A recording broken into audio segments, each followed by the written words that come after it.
tonight. I'm gonna have myself a real good time. I feel alive, and the world turning inside out and floating around in ecstasy. Don't stop me now. Don't stop me. Having a good time. Having a good time. Hello. What's up, everybody, and welcome to episode number 12 of the Lone Gunman Podcast. This is your boy Rob Clark coming at you, your host, and welcome to the all-new, improved, larger-than-life, supersized TLG podcast. That's right. We now can go 45 minutes long, baby. Woohoo! So I don't have to really rush things to cram them in at the beginning and the end to make sure I get the middle just right. So now I should have plenty of time to do everything. And please check out my info at Spreaker. Okay, it's real simple. Everything is right there. If you click on the info of this podcast, you can find my email address. You can find the Facebook page, and it makes everything one click away. It's very easy.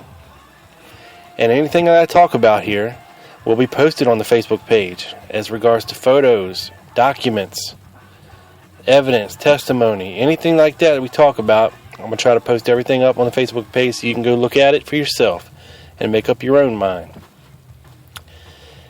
And let me also say again, thank you to everybody that's listening. It's insane. And I know I keep saying this, and I know I keep saying that. But it blows me away every time I get on here, just to see how many people are listening. And from the bottom of my heart, thank you. If you like it, please tell a friend, share a link, send it somebody else's way so they can find me. And, excuse me, also check out my buddy Doug Campbell's podcast on Spreaker called The Dallas Action. You don't want to miss it. The man is a machine. He's on it. He's a mad scientist. And I love hearing Doug's take on things. He makes you think, and that's what it's all about, people. Tonight, we're going to talk a little bit about some tramps. We're going to talk a little bit about some other people arrested in Dealey Plaza as well. And the three tramps. Let me tell you a little something about the three tramps. You see, Richard Sprague was the first one to find pictures of these fellas. They were unpublished newspaper photographs from some Dallas reporters. And I think it's a series of 7 photographs that we have. And everybody, if you're familiar with JFK, you know what I'm talking about. They're the three tramps that were paraded through Dealey Plaza. There was a little squirrely looking one up front, a tall one, and then an old one. And ever since Richard Sprague stumbled across these, people have been speculating about who the hell this is. And even Jim Garrison went on the Tonight Show with Johnny Carson and put this photo up. And he told Johnny, he's like, these people were arrested in Dealey Plaza, but we haven't heard nothing about them. They weren't interviewed by the Warren Commission. We don't have any records of them. Well, he was partially right. You see, back in, I think it was 92, when the LaFontaines were doing their book, Oswald Would Have Talked, they came across the arrest reports for 3 tramps, or hobos, or vagrants, or whatever they were called back then. Harold Doyle, Gus Abrams, and Jedney. And,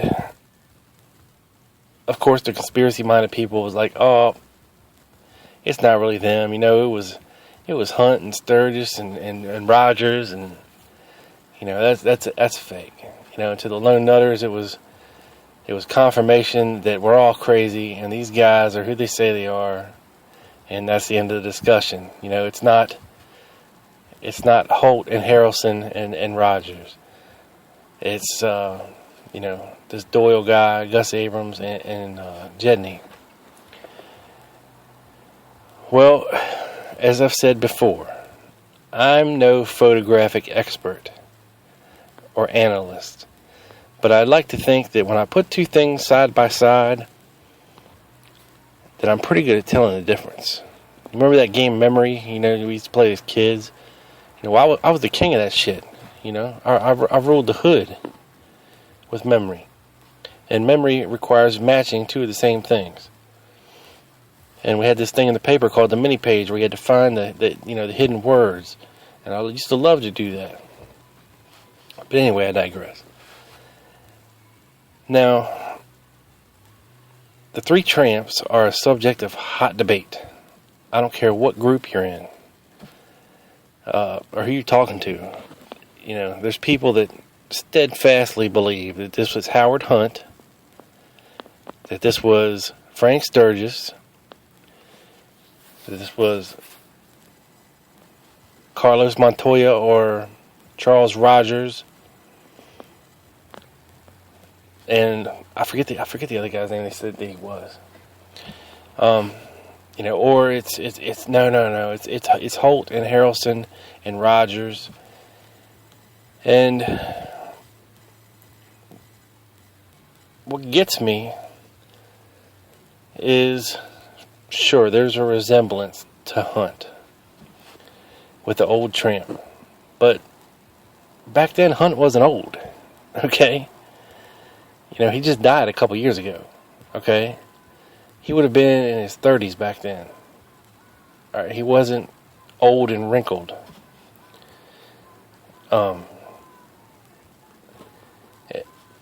And as far as Frank Sturgis goes, the guy is frankly too tall to be Sturgis, and he just doesn't look like him in the face. Frank Sturgis has very distinctive eyes and brow line, and this guy just doesn't have it. And to me, anyway. And then you lay a picture of Chauncey Holt next to the old tramp, and I just don't see that either. I don't see it there. You looked at the faces, and Holt would have been probably closer to 40 by then, but he wasn't old. He lived until the mid-90s, maybe even in 2000, but he wasn't old back then either. And you lay a picture of Charles Harrelson down next to the tall tramp, and what do you see? Well, I don't see that either. Charles Harrelson, along with his son Woody Harrelson, who I've seen in countless movies, they both have this look in their eye, and I don't know how to describe it other than a mischievous look. It's hard to put into words, but there's a look in their eye, and father and son have it. Okay? Now, with Chauncey Holt, he claims to be one of the tramps. Okay? He's the only person that's ever admitted to being one of the tramps. The problem is he doesn't look like the guy. But he has the testimony of Lois Gibson, who was a sketch artist or something, supposedly world-renowned, that did a comparison between Chauncey Holt and the old tramp and Charles Harrelson and then Charles Rogers, and she confirmed that these guys were the tramps. But I'm sorry, I just don't see it. It's just not there for me. It just doesn't click. It doesn't match. Okay? You have to turn those little memory cards back over because they don't match. And now it's somebody else's turn. Okay? Now, as for Charles Rogers, I've never seen a confirmed picture of Charles Rogers. or at least not one from that time period. I think I might have seen one from like, I don't even know if it was from the 40s or the early 50s when he was in the Navy. But who's to say what he looks like 13 years later, 15 years later? It's hard to say. And, you know, he mysteriously disappears and his parents end up dead, murdered, chopped up, and left in the refrigerator. You know, I don't know if any of this is true. These, you know, it's just stories. And, you know, we don't have a confirmed picture of that dude, whoever he was, from that time period to definitively say, okay, this is him. Now, Charles Harrelson denies being involved in the Kennedy assassination. Okay, he was convicted of murder later for murdering a judge, but he denied being involved in the Kennedy assassination, and he wouldn't talk about it. And he was just I don't know what he was. I don't think he was a CIA asset. I mean, he may have been. He might have been low-level mafia. He might have just been a lone, crazy thug, for all I know. It's hard to say. I mean, you kill a judge, it's probably because somebody wants to skate or to scare other judges, so he likely did it for someone else, is my guess. But, to get back to the tramps, now when you put up Harold Doyle, his picture next to the three tramps, damn if he doesn't look like the one in the front. I mean, sure, he's lost more hair by now, but his facial features, for me, match. Okay, now the other two, Abrams and Jedney, are a little more difficult because there's so much time passed in between their pictures. And I mean, I can see Abrams a little bit in the tall tramp, but the other guy is too old. He's too old to tell, really. I can't.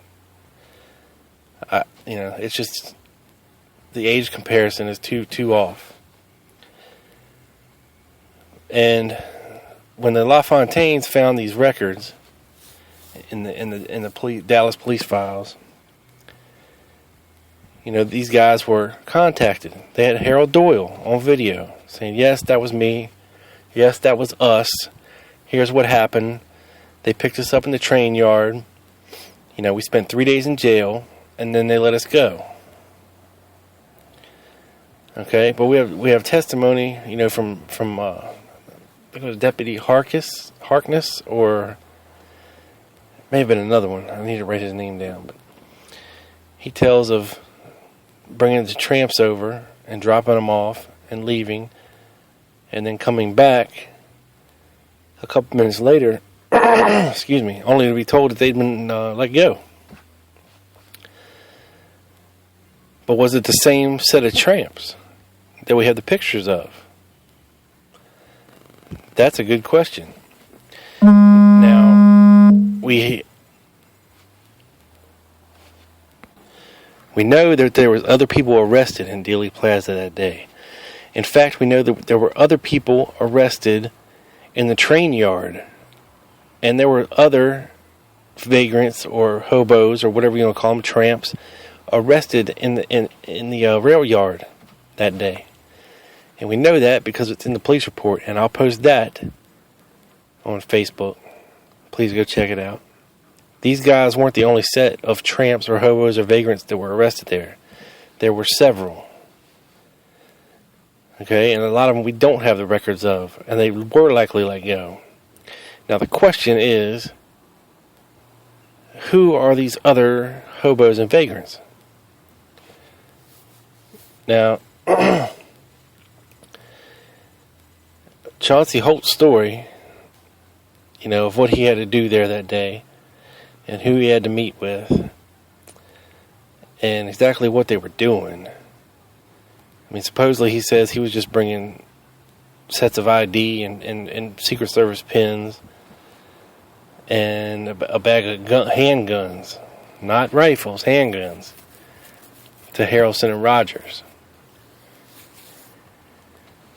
And we know JFK wasn't shot with a .38 special, so something is amiss here, unless there's another set of tramps that he was a part of. Because yeah, I mean, if you line up a possibly Holt, Charles Harrelson, and Charles Rogers, I mean, would they go so far as to have tramp doubles? I don't know. Because that would match these guys that were arrested and have an arrest record and were, or did spend 3 days in jail before they were let go. Excuse me. Holt tells a story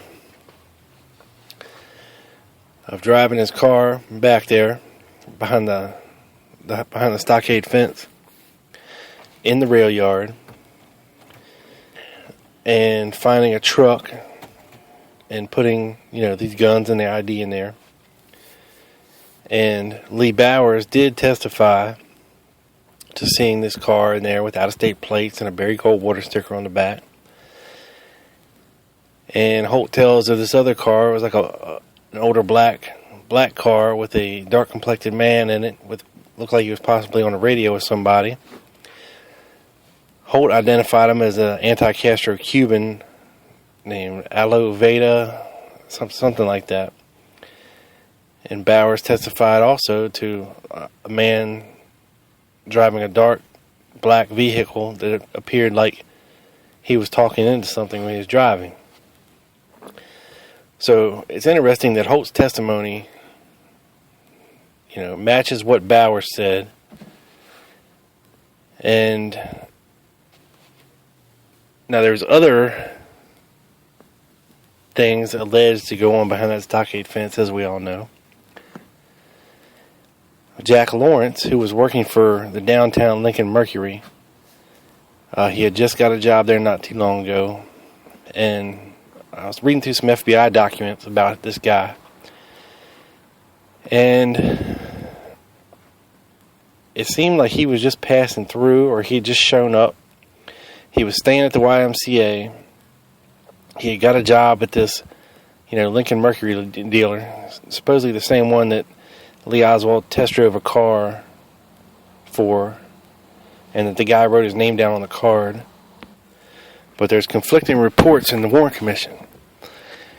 We got testimony from one of the head honchos there at the downtown Lincoln Mercury saying that, they tried to substantiate this guy's references, but they didn't get a response from anybody they corresponded with about this guy. So they really didn't trust him enough to give him what they call a demonstrator, which is basically a loaner car that they got to drive because they worked there. And then we have a different testimony from Jack Lawrence saying that they did trust him enough to give him a demonstrator, and he was afraid that they were going to be mad at him because the day of the assassination, or the night before, he had took the car home and he was out partying late, and he was coming back, and what he says is he got caught in the traffic jam around Dealey Plaza. So he parked his car back in the rail yard parking lot, and walked the rest of the way. And that his car was found there the next day. And then they said that after talking about this Oswald encounter that occurred there, that Lawrence advised him to call the FBI, or he called the FBI and told him about this, and that the head honcho there at the downtown Lincoln Mercury gave him his last paycheck and said, "Hit the road, Jack." Literally, Jack is his name. Hit the road, Jack. And don't come back no more, no more, no more. And he was drifted on. I mean, he was staying at the YMCA, and I got an FBI document where he was interviewed later, now living in like Charleston, West Virginia, or something to that effect. So he was he was kind of a drifter. And he supposedly had been discharged dishonorably from his military service. I think he was in the Air Force. And he was supposedly a crack shot, like one of the best as a sniper. So that's a little suspect in itself. And then we run into Jim Braden. Now, I was reading through Jim Braden's HSCA testimony. And if you know the case well, he was arrested in the Dow Tex, or coming out of the Dow Tex, one of the two, and taken down and questions and let go. Excuse me. And how he referred to himself in the HSCA testimony, he referred to himself as an independent oil operator. Okay, which Richard Hook and Company likes to point out as being George H.W. Bush, because he was an independent contractor, oil contractor. No, the guy arrested in the Dow Tex building that claimed to be an independent oil operator was Jim Braden, formerly Eugene Hale Braden, with known ties to the mafia. Okay, this is the guy. He was up on charges, or a couple charges, for interstate mail fraud, and there was another charge because it concerned a check. And he had a probation officer in L.A., and we had to inform, that, hey, I'm going to need to travel to Texas, and then on to Louisiana, and then I'll be back for business. And he had some sketchy associations, I guess you'd call it. He says he made the trip with a Mr. Brown, a Mr. Nolan, and a Mr. Root. Says he made their flight with to LA, but these guys were not his business partners. They were just basically trying to do the same thing that he was, which is establish a business, oil business in Texas. And, basically do some networking and see what was out there and what's available and what he could get into. Because back then, you had to do this stuff FaceTime, you know what I mean? If you wanted something, you had to actually show up and go get it. It's not like you could just pick up the phone and talk to somebody. You could, but if you didn't know them back then, it was probably a bad idea. Always better to do things face to face. And if Jim Braden wasn't our independent oil operator that was arrested there, I got another picture of an older gentleman being escorted from the direction of the Dow Tex over to the police station, dressed very well, dressed like a very rich oil man. And so if Jim Braden wasn't the guy that they were referring to, I'm pretty sure it was this guy, whoever he is. He's an old guy. And they were scooping up all kinds of people that day out of Dealey Plaza and taking them down to question them. It was part of their dragnet, they called it. And there's even a guy that I swear to God could be Robert Oswald's twin brother that's taken down right out in front of the TSBD. This guy is a dead effing ringer for Robert Oswald. And I'll post his picture up too so you can see him. And I think it turned out this guy was, I don't know what he was, but he wasn't Robert Oswald. He just happened to look a hell of a lot like him. It's an uncanny resemblance. It really is. Now, with all this going on in Dealey Plaza, it makes it very hard to discern exactly what the hell was going on. Okay, because Jim Braden, he explains that he was staying at the Cabana Hotel, which, as we know, has its mystique with this case. Excuse me, because several other people were staying at the Cabana Hotel as well, allegedly. And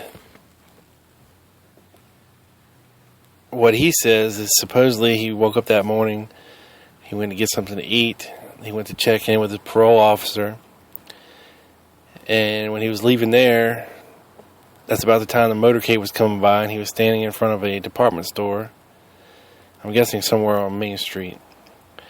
And then he says that he started walking up towards Dealey Plaza, saw the cop cars, and he had heard by then the president had been shot. And he said he was looking for a taxi, but then when he got up closer, he saw a woman and asked where there's a phone. And he said, the woman said, well, I've got a phone on the 3rd floor of my building here. You can come in and use it. And this is apparently when he was arrested in there, because he didn't belong there. That's Braden's side of the story. What really happened, we'll never know, but I can assure you one thing. It wasn't no George Bush hit team in the Dow Tex building. Okay? Because if you look at some of the work Richard Hook's done to try to put George Bush in the Dow Tex building, I mean, this guy's drawing on shadows. Okay, I could draw SpongeBob and Patrick in the window as a hit team, on shadows, and tell you, well, here it is right here. That's obviously SpongeBob because his body's square, and those are his eyes right there, and there's his nose. And here's Patrick because that's pointy head, so it's got to be Patrick if he's with SpongeBob. It's not George Bush in there with Tony Nestor Escudero. I mean, give me a break. Like I said before, George Bush is no saint, but I'm telling you, the man was not in Dealey Plaza. He just wasn't. And the picture, the whole famous picture of him standing there by the TSBD is not George Bush either. Okay? When you lay down his picture next to this guy in front of the TSBD, the hairlines are off, the forehead is sloped different, the nose is different, and the chin is way off. Okay? But because he parts his hair like George Bush, and he stands with his hands in his pockets like George Bush, and a million other people do, well, then it's got to be George Bush, It's got to be George Bush. And talking to Ed Lansdale, their CIA hit team. I mean, come on, you think if they were part of the hit team, these guys are going to stand around and loiter in Dealey Plaza? No, these guys would have been long gone by then. Because they weren't there, they weren't part of a hit team. Okay, it didn't happen. There's ample evidence to prove that wrong. And the only thing Richard Hook has is mistruths and shitty drawings. Okay? There's nothing to substantiate that George Bush was either in Dealey Plaza or in the Dow Tex building with being a spotter for a sniper. I mean, come on, people.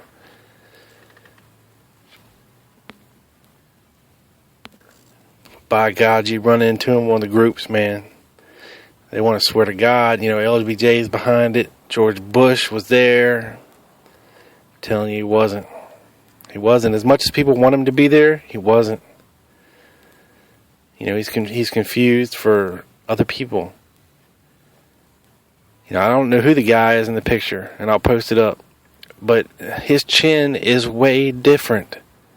It's so much shorter. It blends in with the masonry work that's behind him. On the outside of the TSBD, they had like a pockmarked brick surface. With there was actually holes deep set in the brickwork. And this guy's chin just happens to be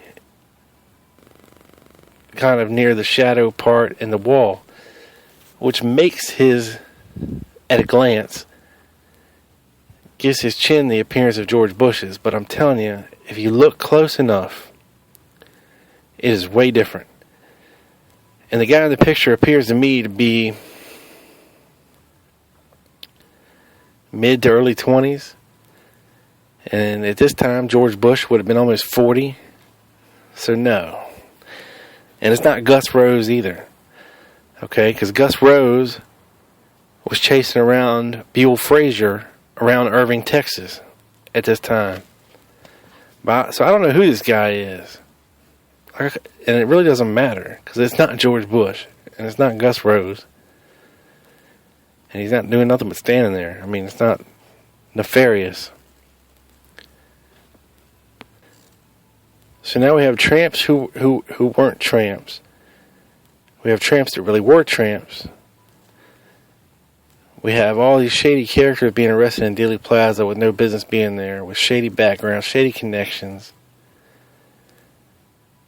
You know, it's just a whole conglomeration, not to mention what the hell was going on in the TSBD. You know, which I posed before. You know, the whole operation could have been a farce created for this thing. Like I said before, you know, that building just started being used by the TSBD in August of that year. You know, and to get all these guys over there as an excuse to be laying floor. And it wasn't like there was much order filling going on over there. It was just Oswald and Frazier doing most of it. You know, with the floor crew being over there. You know, I will say, whoever planned this, you know, deserves a gold medal, because they did a damn good job. I mean, they made this thing more convoluted and more unbelievable than anything possible. You know.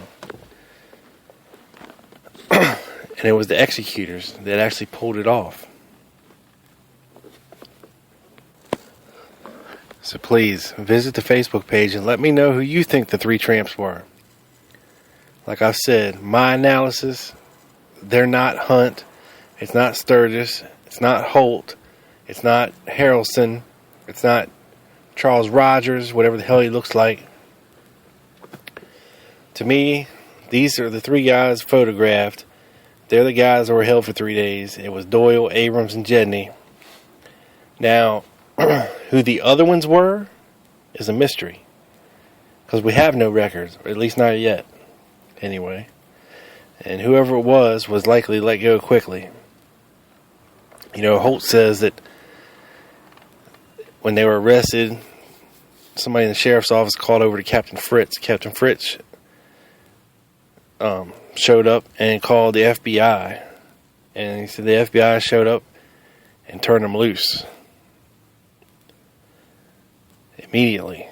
So, you know, if Holt was part of these tramps, they didn't spend 3 days in jail. They were let go quickly as soon as they figured out who the hell they were. Because according to Holt, he had ID that he was from the Treasury Department or Secret Service or something like that. Or the Bureau of Alcohol, Tobacco, and Firearms, I think it was. But, you know, who knows what to believe. I believe my eyes and what I see. And for me, it just doesn't wash. But with the other guys that were arrested and brought in, who knows, you know. We'll never know, unless there was records somewhere and we stumble across and find them somewhere. You know, I've heard everything from, you know, Jerry Hemming was one of the tramps. Fred Lee Chrisman was a tramp. You know, and these other guys that I've mentioned could have been other tramps. You know, we just don't have any records of it. And, you know, it would make sense to have all these guys there doing different things. But, you know, not a whole lot of other people really knowing exactly what's going on. They could have been fallback patsies. Should Oswald have fallen through? Who knows? I just find it interesting that Chauncey Holt come out with his story. You know, right after Hunt was going through his trial with the Liberty Lobby and all that with Mark Lane, and this is right around the time that JFK movie was coming out. You know, and these two guys, Hunt was accused of being one of the tramps. And then Holt comes out and says he was one of the tramps. And they were both, we know Hunt was CIA, Holt's CIA asset. So he says. So, I mean, what do we believe here? Was he just trying to take some of the heat off of Hunt? You know, for his court case, or what? I don't know. The timing of that seems a little odd. And of course, nobody has any proof of anything. No pictures. No testimony. Everybody's dead by now. And we'll never know, likely, unless we come across some, lost records of the Dallas police or the sheriff's office or something. You know, until then, we're just left speculating and arguing in all the groups, and everybody's going to keep thinking, hey, no, this is Hunt. They want it to be Hunt. No, it's Holt. They want it to be Holt.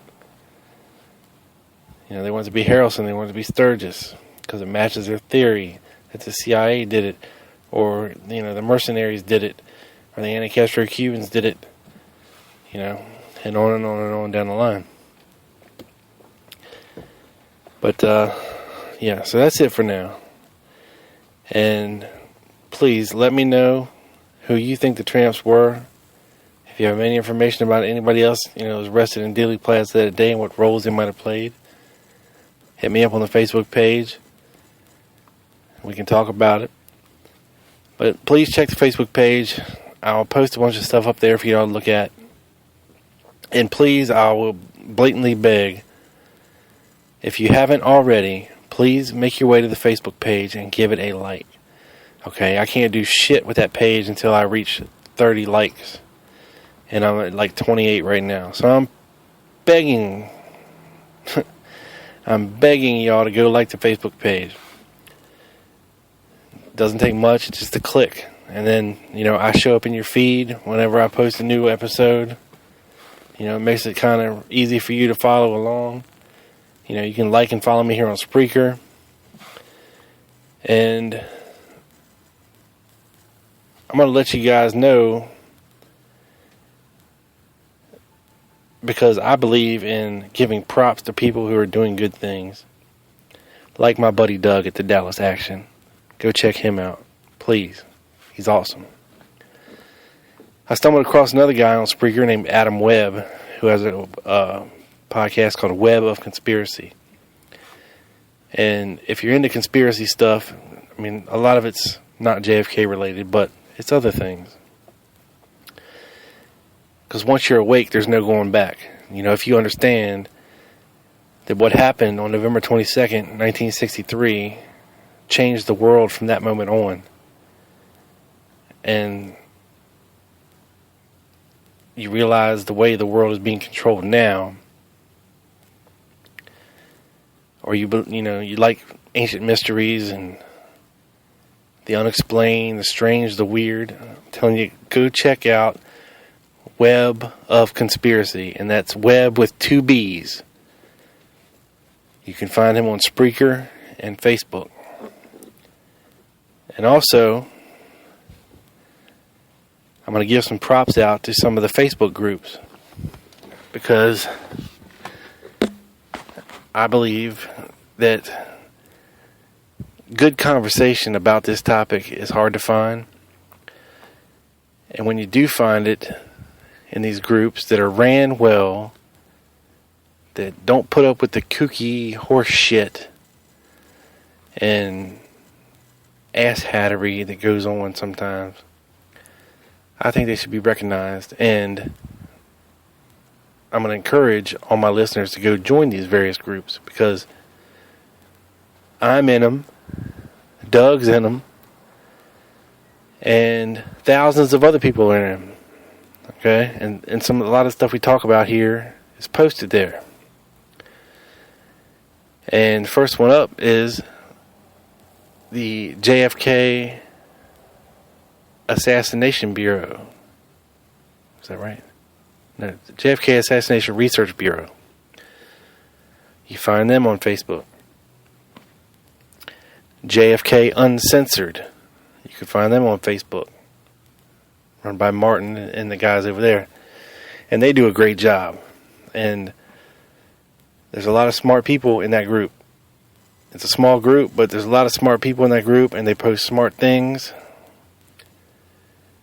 and interesting things to talk about. And because it gets old seeing the same shit rehashed over and over again.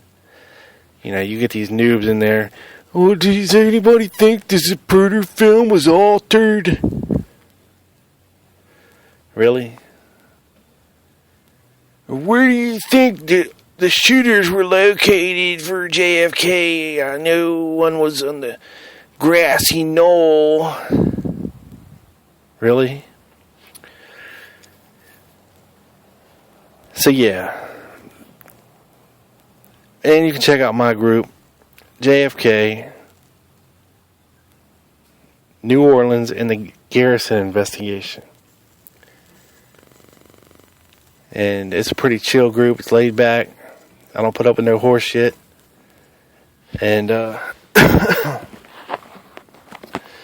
know, we try to keep the focus on Garrison centric, New Orleans centric. You know, of course we'll get out of that box every once in a while, but that's what we try to focus on there. Because when I made the group, just because, you know, at the time I didn't see another interesting Garrison group that was actually discussing a lot of stuff from the Garrison investigation, which I think is very important.